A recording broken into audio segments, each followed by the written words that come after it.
성도 여러분, 오늘도 하나님께서 우리에게 좋은 주일을 허락하셨습니다. 우리 주일마다 우리 각 가정에서 이렇게 힘을 다해서 하나님 앞에 엎드리고 또 예배할 수 있게 되는 것이 그래도 얼마나 감사한 일인지 모르겠습니다. 오늘도 정성을 다해서 하나님 앞에 예배할 때 하나님께서 우리 가정에 힘을 주시고 또 교회에 또 새로운 그 소망을 주시기를 원합니다. 함께 기도하며 예배 시작하겠습니다.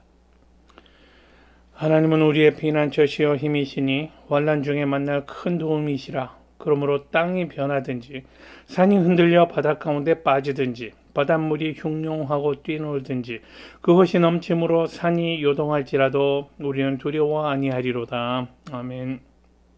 전능하신 하나님 아버지, 우리 각 사람을 찾아와 만나주시고 우리가 하나님의 백성이 되게 하시니 감사합니다. 소망 없는 다른 사람들 같지 아니하고 우리에게는 영원한 산 소망을 가질 수 있도록 인도하시고 주의 백성으로 살아갈 수 있도록 하나님 앞에 엎드리고 하나님을 예배하는 그런 백성으로 살아갈 수 있도록 인도하시니 감사합니다. 오늘도 우리가 정성을 다해서 성삼위 하나님을 예배하기를 원합니다. 성령께서 우리를 도우셔서 신령과 진정으로 예배할 수 있도록 인도하시고 우리가 찬양할 때에 하나님께서 영광 받으시고 우리의 기도와 간구에 귀 기울여 응답하여 주시고 또 우리가 헌신할 때 헌신을 주님 앞에 드릴 때에도 하나님께서 기뻐 받으시는 정성된 헌신 되도록 축복하여 주옵소서. 무엇보다 말씀으로 우리의 심령을 새롭게 하여 주시길 원합니다. 주께서 말씀하실 때에 아멘으로 받아들이고 순종하기를 결단하는 주의 백성들 되도록 인도하여 주옵소서. 예배의 모든 순서들을 통해서 주께서 영광 받으시고 우리에게는 은혜와 진리의 시간이 되게 하여 주옵소서. 예수 그리스도의 이름으로 기원하옵나이다. 아멘. 우리 찬송 50장 찬송 함께 합니다. 50장 찬송입니다.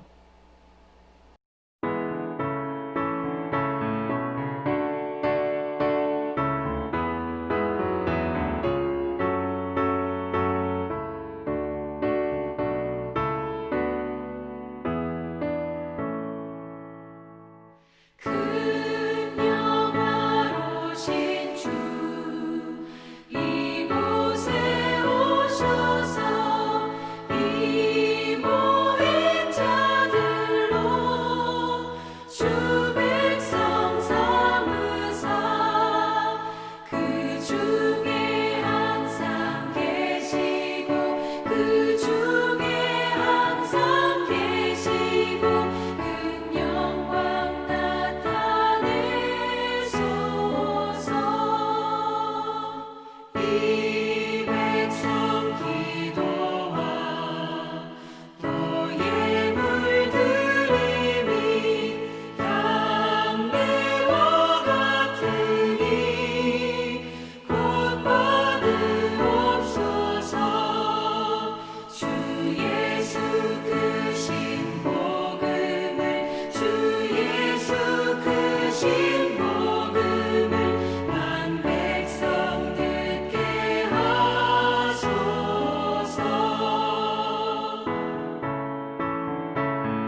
이제 우리가 하나님 앞에 나아가면서 거룩하고 정결한 몸과 마음으로 나아가기를 원합니다. 우리 지난 한 주간 동안 하나님 앞에 범했던 죄악들 모두 고백하고 용서받는 시간을 갖겠습니다. 자비로우신 우리 주님은 진실로 회개하며 돌아오는 모든 사람을 용서하십니다. 겸손히 우리의 죄를 고백하며 잘못되었던 마음의 생각과 삶을 하나님께서 용서하시고 고쳐주시기를 기도합니다.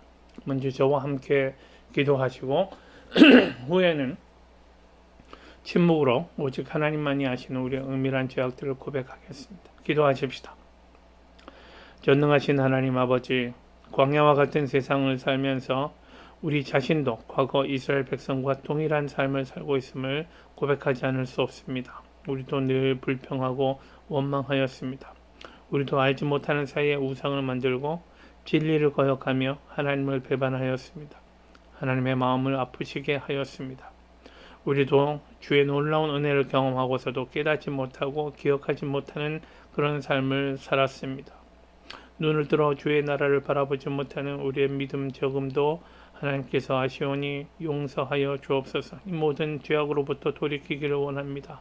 주님께서 우리 인생을 찾아와 주시고 간섭하여 주셔서 우리 모든 믿음의 여정을 무겁게 만드는 어리석음들과 욕심들, 죄악의 그런 그 마음들을 버릴 수 있도록 인도해 주시고 우리의 모든 죄악들로부터 특별히 불순종의 죄악으로부터 우리를 용서해 주옵소서. 이제는 오직 우리 하나님만이 아시는 그런 우리의 은밀한 죄악들을 주님 앞에 고백합니다.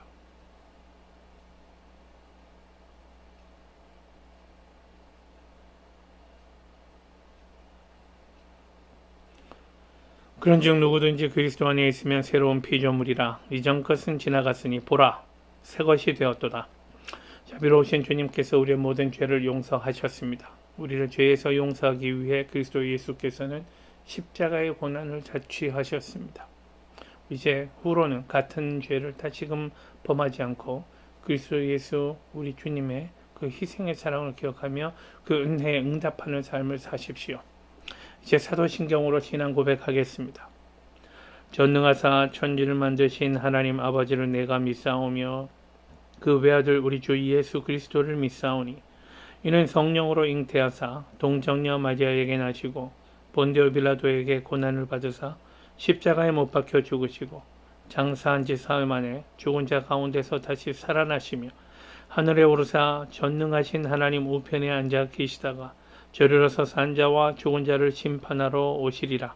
성령을 믿사오며 거룩한 공회와 성도가 서로 교통하는 것과 죄를 사하여 주시는 것과 몸이 다시 사는 것과 영원히 사는 것을 믿사옵나이다. 아멘. 이제 우리 찬송 352장 찬송 함께 하겠습니다. 352장 찬송입니다.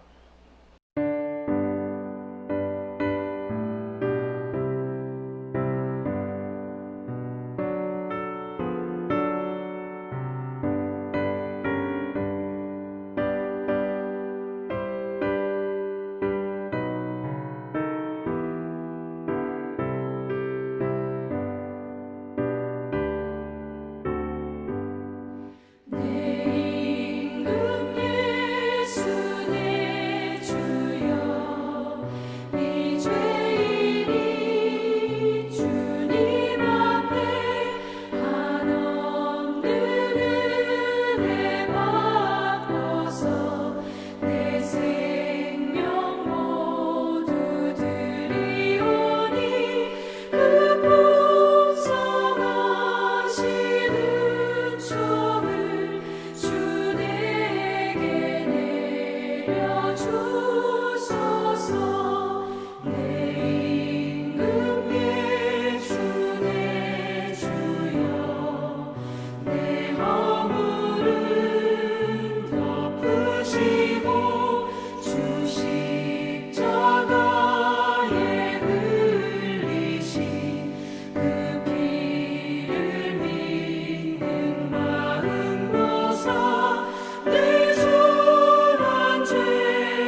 전능하신 하나님, 오늘도 우리가 하나님 앞에 예배할 수 있게 하시니 감사합니다.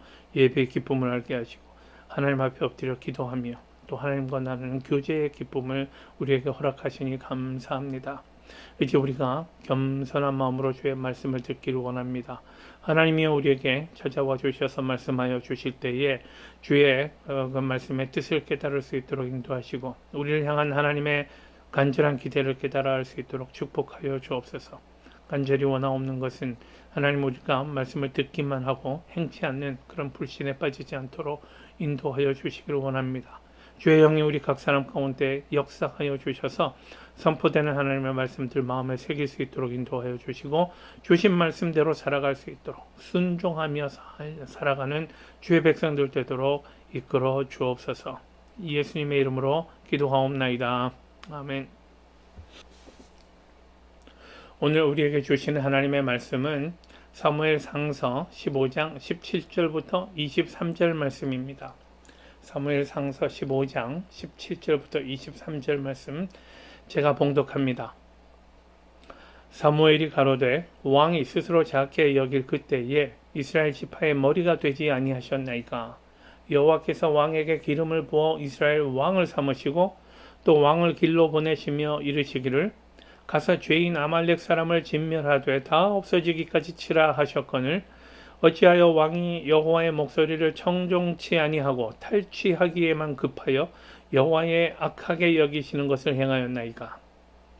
사울이 사무엘에게 이르되 나는 실로 여호와의 목소리를 청종하여 여호와께서 보내신 길로 가서 아말렉 왕 아각을 끌어왔고 아말렉 사람을 진멸하였으나 다만 백성이 그 마땅히 멸할 것 중에서 가장 좋은 것으로 길갈에서 당신의 하나님 여호와께 제사하려고 양과 소를 취하였나이다. 사무엘이 가로되 여호와께서 번제와 다른 제사를 그 목소리 순종하는 것을 좋아하심같이 좋아하시겠나이까. 순종이 제사보다 낫고 듣는 것이 수양의 기름보다 나으니 이는 거역하는 것은 사술의 죄와 같고 완고한 것은 사신 우상에게 절하는 죄와 같음이라. 왕이 여호와의 말씀을 버렸으므로 여호와께서도 왕을 버려 왕이 되지 못하게 하셨나이다. 아멘. 하나님이 사람을 만드시고 사람들에게 주셨던 귀한 선물 가운데 자유가 있습니다. 자유. 선택할 수 있는 자유입니다. 첫사람 아담에게는 하나님의 말씀에 순종할 수 있는 자유와 순종을 거부하는 자유가 주어져 있었습니다. 이런 자유를 가지고 사람이 첫 번째 행했던 것은 하나님께 순종하지 않기로 결정했던 일입니다. 하나님으로부터 부여받은 자유를 처음으로 행사하면서 했던 일이 불순종이었다는 말입니다. 하나님은 첫사람 아담에게뿐 아니라 사람이라면 누구에게나 자기 운명을 스스로 결정할 수 있는 선택의 자유를 주셨습니다. 그러므로 우리에게는 말씀에 순종할 수 있는 자유도 있고요. 또 반대로 하나님의 말씀이지만 내가 순종하지 않겠습니다. 불순종하기를 선택할 수 있는 자유가 동시에 주어져 있습니다. 그러나 우리의 선택에는 결과가 따릅니다. 순종에는 순종의 결과가 또 불순종에는 불순종에 따른 결과가 있습니다. 우리가 불순종을 선택한다면 하나님의 약속과는 상관없는 존재가 되고 맙니다. 이스라엘의 첫 번째 왕 사울의 경우를 보십시다. 그의 이해를 통해서 인생의 진정한 행복이 무엇인가를 우리가 배울 수 있게 되기를 원합니다. 선택과 불순종이 가르는 인생의 어떤 결론을 우리가 배울 수 있게 되기를 원합니다. 이스라엘 백성들은 가나안에 들어간 후에 사사시대를 거치죠. 그리고 사사시대를 거치면서 이스라엘 백성들은 우리도 다른 나라와 같이 우리에게도 왕을 주십시오. 그렇게 하나님 앞에 간청합니다. 하나님은 그들의 소원대로 왕을 세우셨습니다. 사울이 이스라엘의 첫 번째 왕이 되었습니다. 성경에 의하면 그가 참으로 준수한 사람이었다고 합니다. 인물도 좋았고요. 키도 크고요. 키고 커서 다른 사람들보다 얼굴이 하나가 더 컸던 사람이었다고 말합니다. 사울이 이스라엘의 모든 백성 중에서 그와 견줄 만한 사람이 없을 정도로 탁월한 사람이었다는 것이 성경의 그 설명이고요. 백성들이 그를 보았을 때 모두들 기쁨으로 만세를 부를 만큼 그렇게 많은 사람들을 만족하게 했던 사람입니다. 사울이 왕의 자리에 오르면서 가졌던 여러 가지 그 결단들이 있었을 것입니다만은, 그러나 왕이 되면서 우리가 훗날 우리가 생각해 보기에 왕이 되면서 내가 참으로 좋은 왕이 되겠다. 하나님 앞에 하나님을 기쁘시게 하고 하나님의 뜻에 합한 그런 좋은 왕이 되겠다라고 하는 결단이 있었으면 얼마나 좋았겠는가 생각을 합니다. 만약 그랬다면 그는 역사의 길이 남는 훌륭한 왕이 되었을 것입니다. 그러나 안타깝게도 그는 정반대의 길을 선택하고 맙니다. 하나님을 기쁘시게 하는 것과는 정반대의 길을 선택했고요. 그 결과 그는 비극적인 종말을 맞이하게 됩니다. 블레셋과의 전투에서 패전하게 되고요. 블레셋 병사들에게 쫓겨서 도망하던 중에 활을 맞아서 중상을 입게 됩니다. 사울은 이제 곧 그 중상을 당하고 난 다음 그는 곧 그 블레셋 병사들에게 잡힐 것을 직감하고는 결국 자살하고 맙니다. 그의 세 아들도 다 한날에 죽습니다. 이렇게 사울은 40년간의 재위 기간을 참으로 비극적으로 마무리하게 됩니다. 그의 이런 비극이 어느 날 한순간에 그냥 결정된 것이 아니고요. 그는 한결같이 그 길로 달려갔다는 사실을 우리 성경을 통해서 알 수 있습니다. 하나님께서 마지막에 갑자기 그냥 그를 책망하신 것 아니고요. 그에게는 이미 여러 차례 자기의 삶을 돌이키고 바로잡을 기회가 주어져 있었던 사실을 우리가 상기할 필요가 있습니다. 그러나 그 많은 기회에도 불구하고 사울은 그의 잘못된 삶을 돌이키지 못했고 유감스럽게도 비참한 최후를 맞이하게 되었던 것입니다. 사울이 왕으로 즉위했던 것은 그의 나이 40세 되던 해의 일이었고, 왕이 된 후 2년 만에 그는 자기의 운명을 가를 대단히 중요한 계기를 맞이하게 됩니다. 이스라엘이 블레셋의 침략을 받게 되고 이제 블레셋과 전쟁을 벌이게 되었습니다. 그런데 당시 이스라엘의 병력들 실태가 굉장히 한심했습니다. 3,000명에 불과한 군사를 보유하고 있었단 말이죠. 이에 반해서 블레셋의 병력들은요, 해변에 모래같이 많았다고 성경은 그렇게 말합니다. 그들은 3만 대의 병거와 또 마병 6,000명을 보유하고 있었다. 이렇게 말합니다. 군사력 면에서 비교가 되지 않았단 말이죠. 그러니까 그 군사들이요, 다들 용맹 있게 싸우자라고 결의하는 것 아니고 다들 흩어져서 자기 살 길을 도모하고 있었습니다. 뿔뿔이 도망가면서 흩어져 갔단 말입니다. 이런 상황이 되니까 사울은 몹시 초조해졌습니다. 하나님께 먼저 제사를 드리고 전쟁으로 나가야 되는데 제사를 집례할 사무엘은 오기로 했던 날짜가 지나도 오지 않았습니다. 사람들은 하루가 다르게 사기도 떨어지고 도망가고 있었습니다. 마음이 급해진 나머지 사울은요, 더 이상 사무엘을 기다리지 않고 내가 직접 제사를 집례해야 되겠다라고 결심을 합니다.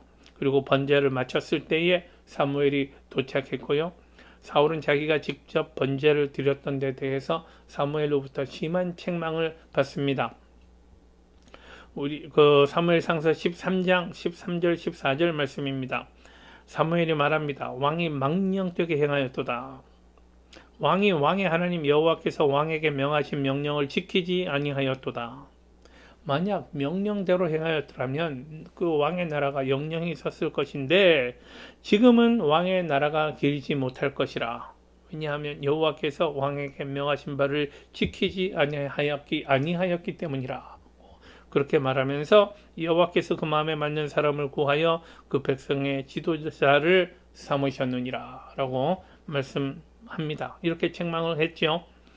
왕 위에 오른 지가 2년이었지만 이때부터 사울의 운명은 그릇된 길로 나가는 것이었고요. 그 후 죽기까지 38년간 사울의 삶은 하나님 앞에 불순종과 거역으로 점철됩니다. 여러분 잘 아시다시피 고대의 왕은요, 다른 그 누구보다도 그 많은 권력을 가진 한 사람이었습니다. 옛날 한국에서는요, 하늘의 태양이 하나밖에 없는 것처럼 백성에게도 왕은 하나밖에 없다라고 할 정도로 왕은 그렇게 절대적인 존재예요. 상황이 이렇게 위급한 때 이런 존재로 제사 좀 드리면 안 되나요? 또 뭐 이런 생각을 그가 했을지 모릅니다. 너무나 지금 상황이 긴급하고 하나님이 정하신 제사장은 오지 않고 하니까 왕이 임시로 제사를 집리해도 되지 않겠는가? 라는 생각이 그에게 있었을지도 모르겠습니다. 그러나 여러분, 제사를 드리는 문제에 관해서 하나님은 대단히 엄격한 법을 만들어 놓으셨습니다. 하나님께 드리는 제사는 오직 기름 부어 세워진 제사장만 집례할 수 있도록 그렇게 했던 것이 하나님의 법입니다. 하나님의 법은 우리 상황이 다급하기 때문에 조금 수정하고 또는 우리의 편의대로 조금 변경시켜서 집행할 수 있는 그런 문제가 아닙니다. 지금 사울이 보여진 문제의 핵심은 뭐냐면 과연 하나님의 말씀대로 사는가? 하나님이 말씀하신 대로 순종하는가의 문제였단 말입니다. 하나님이 명하신 대로 사는가? 사울의 경우는 결국 전쟁에서 이기고 지는 일이 하나님의 주권 아래 놓여 있다라는 사실을 잘 몰랐기 때문에 벌어진 일이었습니다. 아무리 상황이 급박해도 그러면 그럴수록 더더욱 하나님께서 친히 역사하시기를 믿고 기다릴 줄 알아야 했습니다. 그런데 그런 믿음이 그에게 없었습니다. 그 불신앙이 불순종을 낳은 것입니다. 순종하는 믿음이 없는데 하나님이 기뻐하시는 대로 살지 않으면서 제사의 형식만 갖추면 거기에 무슨 능력이 있겠습니까? 존 캘빈은 이렇게 말합니다. 하나님의 명령에 순종하지 않으면서 그분의 약속을 의지할 수는 없다. 순종하지 않으면서 하나님의 약속만 누리겠습니다라고 우리가 기대할 수는 없는 거죠. 하나님에 대한 온전한 신뢰가 없었고 그렇기 때문에 그는 제대로 순종할 수 없었던 것입니다. 그리고 그것이 사울의 비극의 원인이었습니다. 출애굽 시대 때부터 이스라엘 백성들에게 한결같이 주어졌던 교훈은 주께서 함께 하실 때 그것이 그들에게 승리라는 사실이었습니다.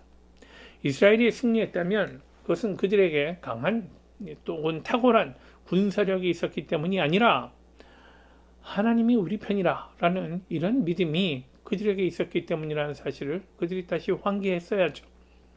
또 하나님 거룩하신 하나님의 말씀 때로는 우리 생각에 맞지 않아요. 우리 마음에 맞지 않고 이해가 되지 않아요. 그러나 하나님의 말씀대로 순종했더니 하나님이 이루시는 것을 그들이 보지 않았습니까? 이렇게 말씀에 순종했던 것, 이것이 승리의 근원이라는 사실을 배웠어야 합니다. 오늘 본문은 불순종과 변명과 거짓으로 일관되었던 사울의 본래의 모습을 적나라하게 보여주는 또 하나의 사례입니다. 아말렉 족속은 출애굽 시절부터 이스라엘 백성을 대단히 괴롭혔던 사람들입니다. 하나님은 그들의 악행을 심판하기 원하셨습니다. 사울에게 아말렉 족속을 철저히 진멸하도록 명령하셨습니다. 아무도 살려두지 말고 짐승까지라도 다 죽여야 한다라고 명령하셨습니다. 그런데 사울은 역시 하나님의 말씀을 온전히 순종하지 않습니다. 죽였어야 할 아말렉의 왕 아각을 살려두었고 또 그 왕의 가축과 소유 가운데 모든 좋은 것을 남겨두었다고요. 가치 없고 하찮은 것들만 없앴다고 합니다. 이것이 형식적인 순종의 모습 아닙니까? 거칠에만의 그 순종이요. 거기에 더해서 사울은 갈멜이라는 곳에 자기의 이름을 높이려는 기념비를 세우기까지 합니다. 여러분, 자기를 높이려는 사람은요, 하나님 앞에 순종하지 못합니다. 교만의 그 본질이 뭡니까? 자기를 높이는 것 아닙니까? 하나님이 아니라 자기를 높이는 것. 이것이 교만입니다. 반대로 경건은요, 하나님을 높이는 것입니다. 하나님을 높이는 것. 그러니 교만과 경건은요, 본질상 양립할 수 없는 일입니다. 사울은 자기를 높이려 했기 때문에 하나님의 말씀에 순종할 수 없었던 것입니다. 사무엘이 그의 불순종을 책망합니다. 어찌하여 왕이 여호와의 목소리를 정종치 아니하고 탈취하기에만 급하여 여호와의 악하게 여기시는 것을 행하였나이까. 그러나 사울의 대답을 보십시오. 나는 정말 여호와의 말씀을 정종해서 아말렉 왕 아각을 끌어왔고 아말렉 사람을 진멸하였으나 다만 백성이 그 마땅히 멸할 것 중에서 가장 좋은 것으로 길갈에서 당신의 하나님 여호와께 제사하려고 양과 소를 취하였나이다. 이렇게 말합니다. 자기는 할 일을 다 했는데 백성들이 그 말을 듣지 않았다라고 그렇게 변명합니다. 양과 소를 남겨두었던 것은 하나님께 제사하려고 그렇게 했다고 말하는 거죠. 지금 자기의 불순종을 경건으로 가장하고 있습니다. 여기에 대해서 사무엘이 단호하게 선언합니다. 사무엘이 속겠습니까? 하나님이 이런 사람들의 말에 속으십니까? 여호와께서 번제와 다른 제사를 그 목소리 순종하는 것, 청종하는 것 같이 좋아하시겠나이까? 순종이 제사보다 낫고 수양의 기름보다 나으니 라고 이렇게 그 선언을 합니다. 그때에야 비로소 사울은 그 사무엘에게 말하기를 내가 범죄하였나이다. 내가 여호와의 명령과 당신의 말씀을 어긴 것은 내가 백성을 두려워하여 그 말을 청종하였음이니이다. 라고 고백을 합니다. 여기서요, 사울이 하나님의 명령을 어기는 것보다 백성을 더 두려워했다라는 고백에 주목하시기 바랍니다. 하나님보다 사람을 더 두려워했다라는 고백입니다. 이것은 여러분 절대로 옳은 일이 아닙니다. 더더구나 왕으로서는 더더욱 그래서는 안 되는 일입니다. 하나님을 경외하는 마음이 약해지면 사람을 두려워하게 되고요. 하나님께 순종하려는 뜻이 약해지면 사람에게 굴복하게 됩니다. 사울은 자기를 떠나가는 사무엘의 옷자락이 찢어지도록 메어 달렸지만 사무엘로부터 들은 대답은 여호와께서 오늘 이스라엘 나라를 왕에게서 떼어 왕보다 나은 왕의 이웃에게 주셨나이다 라는 대답을 들을 뿐이었습니다. 오늘 결론은 22절에 제시되고 있습니다. 여호와께서 번제와 다른 제사를 그 목소리 순종하는 것을 좋아하심같이 좋아하시겠나이까? 순종이 제사보다 낫고 듣는 것이 수양의 기름보다 나으니이다. 이스라엘 백성에게 제사는 하나님 앞에 나아가는 대단히 중요한 의식이었습니다. 그러나 제사는 하나님을 높이고 그분의 말씀에 순종할 때에만 의미를 갖습니다. 하나님을 향한 믿음이 없고요. 그래서 하나님의 말씀에 순종하지 않는데 그런 상태에서 드리는 제사에 무슨 능력이 있겠습니까?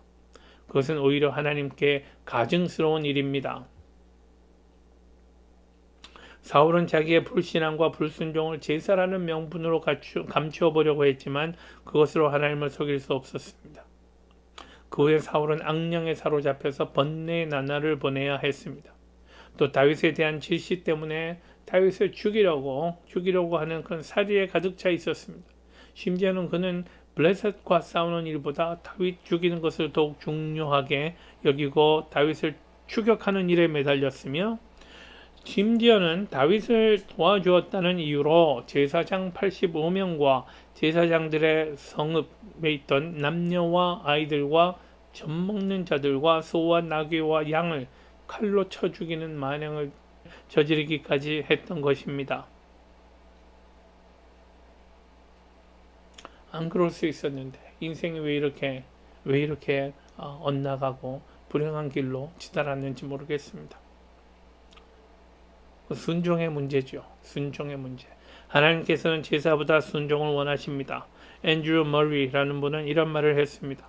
우리가 크리스천이 되면 거듭나는 순간부터 우리가 학교에 입학하게 되는데 그것은 순종의 학교이다 라고 말했습니다.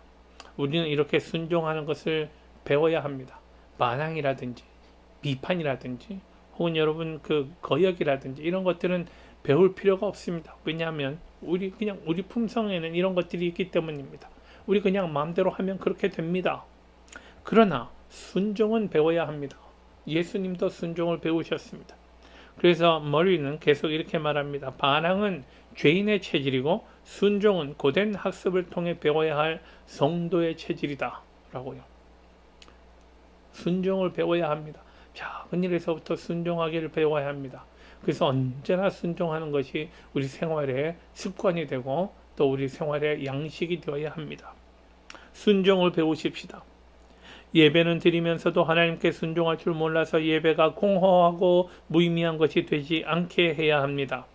예배 모양은 있으나 진실한 믿음은 찾아보기 힘든 그런 교회가 되어서는 안 됩니다. 예배하는 모습과 신앙생활이라는 껍데기 아래에 거짓과 탐욕을 숨기고 있지는 않은지 스스로 돌아보고 또 돌아봐야 합니다. 하나님을 경외하며 그분을 온전히 신뢰하고 그분의 말씀에 순종을 다하기로 결단하실 수 있기를 바랍니다. 그래야 우리의 예배가 진실해지고 우리의 믿음이 열매를 맺게 된다는 이 사실을 굳게 믿으시기 축원합니다. 기도하십시다. 전능하신 주님, 오늘 이 예배를 통해서 우리를 만나주시고 우리에게 말씀하여 주시니 감사합니다. 하나님이 우리에게 원하시는 것이 무엇인가를 분명히 깨닫게 하시니 감사합니다. 주여, 하나님 주신 말씀 앞에 순종하는 종들 되게 인도하여 주옵소서. 상황이 힘들 때나 어려울 때나 또는 즐겁고 기쁠 때 언제든지 우리 주의 말씀을 생각해 하시고 하나님을 기쁘시게 하는 인생을 살기를 결단하는 주의 종들 되게 하여 주옵소서. 순종을 배워가는 주의 종들 되게 하여 주옵소서. 예수님의 이름으로 기도하옵나이다. 아멘. 이제 우리 찬송가 434장 찬송하면서 헌금하겠습니다.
주님이 기뻐하시는 것은 우리의 믿음과 헌신입니다. 물론 우리는 하나님 앞에 물질을 드리지만, 그러나 물질보다 더욱 귀한 것은 이것을 하나님 앞에 드리는 우리의 정성된 마음인 줄 믿습니다. 우리 하나님 앞에 감사하며 또 함께 기도하면서 드리기를 원합니다. 기도하십시다. 전능하신 하나님, 지난 한 주간 동안에도 주님 은혜 가운데 우리가 이 복잡한 세상, 어지럽고 혼탁한 세상 잘 살아올 수 있었습니다. 지켜주시고 보호하신 주의 은혜를 감사합니다. 또 어려운 중에서나마 우리 일할 수 있도록 인도해 주셨고 또 우리 삶의 열매도 남길 수 있도록 축복하셨습니다. 하나님께서 우리에게 주신 것 감사하고 또 감사하여서 우리가 주의 은혜 앞에 응답하기를 원합니다. 주신 것의 10분의 1을 구별하여 하나님 앞에 드리고 감사의 예물들 또 헌신한 예물들 여러 가지로 성결을 위한 우리의 헌신들 여러 가지로 하나님 앞에 드리기 원하는 우리의 헌신을 드립니다. 하나님이여 기뻐하며 받으시고 이것들을 통해서 주의 뜻을 이루어 주옵소서. 우리의 하나님이 우리에게 주신 것들을 통해서 하나님의 뜻을 이루어가는 능력 있는 주의 백성들 되게 하시기를 간절히 원합니다. 또 어려운 세상 살고 있습니다만은 이 가운데서도 우리들 지켜주시고 늘 보호하시고 또 우리들이 그 주의 백성된 그런 그 덕을 세상에 끼치는 백성 그런 우리 삶 살아갈 수 있도록 인도하여 주옵소서. 감사 올려놓고 예수님의 이름으로 기도하옵나이다. 아멘. 이제 우리 공동체 소식 전합니다. 하나님 앞에 예배할 수 있도록 허락하신 우리 주님께 그 감사와 영광을 드립니다. 그리고 우리 예배에 함께 하실 모든 분들에게 우리 하나님의 은총과 보호하심이 함께 하기를 축원합니다. 또 지금 우리 참 여러 가지로 어려운 상황 속에 지나가고 있습니다. 그 가운데서도 우리를 안전하게 지켜주신 주님을 찬양합니다. 그리고 그런 중에도 서로 사랑하고 아끼고 세워가고 하는 귀한 교제가 있는 것을 참 감사하게 생각합니다. 우리 성도님들 서로 돌보시고 세워가는 성도님들 귀한 사랑을 생각하며 감사드리고 또 그런 가운데서 또 우리 스스로 우리 가정과 또 우리 이웃들, 교회 동료들을 향한 사랑이 더욱 깊어지는 그런 계기가 되기를 바랍니다. 오는 주일은 우리 교회 창립 기념 주일입니다. 주께서 우리를 교회로 불러주신 이유를 기억하시고 그 주님의 그 부르신 소명 앞에 우리 그 합당하게 세워져가는 교회가 되도록 교회를 위해서 기도하는 주간이 되기를 바랍니다. 우리 중보기도 매일 밤 10시에 교회를 위해서 우리 사회를 위해서 기도하는 시간 우리가 계속 갖고 있습니다. 동참해 주시길 바랍니다. 지금 더더욱이 사회적으로 큰 혼란 가운데 있고 하나님의 정의와 공의를 세워가야 할 때입니다. 하나님께서 여러분 함께 힘을 모아서 기도해 주시길 바랍니다. 목요일 11시에 드리는 11시에 갖는 중보기도 모임에도 여러분 계속 그 힘을 다해서 참여해 주시길 바랍니다. 교회는 여러분의 헌신으로 유지되고 또 세워져 갑니다. 매주일 헌금은 모았다가 나중에 교회에서 모일 때 전달해 주시든가 아니면은 우리 옆에 나가는 주소로 여러분 그 수시로 보내주셔도 좋겠습니다. 다음 주일은 아까 말씀드렸듯이 교회 창립 기념주일입니다. 해서 우리 이광선 목사님이 그 예배 인도하고 또 설교해 주시겠습니다. 이제 머지않아 교회에서 예배할 수 있게 될 것으로 기대합니다. 그날 고대하면서 늘 여러분 건강하시기를 바랍니다. 이제 찬송하고 축도로 예배 마치겠습니다.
주의 영광이고